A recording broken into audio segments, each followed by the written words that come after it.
Recently, I've been getting back into sewing, and my next greatest idea is cloth overalls made out of quilt material. Yeah, it's genius, I know. Absolutely adore cloth overalls in general, and I love quilts fabric and the aesthetic of it, which sounds crazy.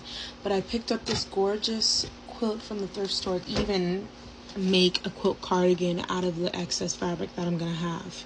And a huge goal of mine with this project is to make it also reversible so that we can get this beautiful pale yellow fabric as well to be a part of the cloth overall.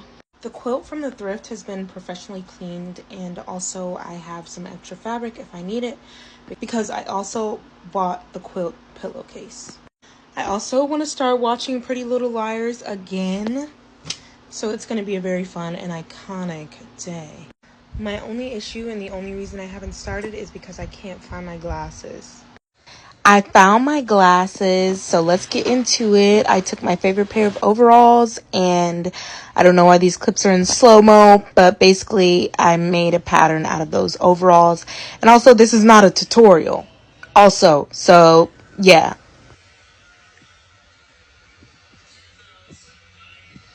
And if you'll notice that my quilt fabric is super thin, if you try to use actual quilt, you might break your sewing machine unless you have an actual quilt needle.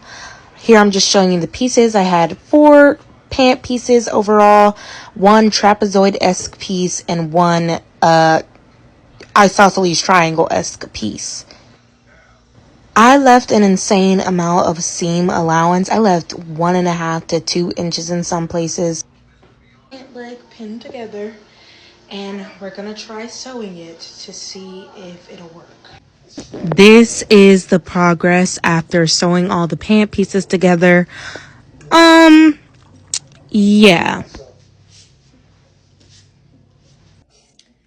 This is, oh, okay, so I just look like a huge quilt right now. I just look like a huge quilt right now. No, it's so ugly low-key. But it's also so cute low-key. And nobody can take that away from me because I made it for myself. So basically after that, I hemmed it. I hemmed the bottom. I added the straps. And I also took in the sides a little bit. And this is how it turned out. The overalls that I originally based this off of were already a little bit too long, so I have to wear these with my platform Uggs or they'll drag on the ground. And by this time it was 5 a.m. and I had to bring it to a business pitch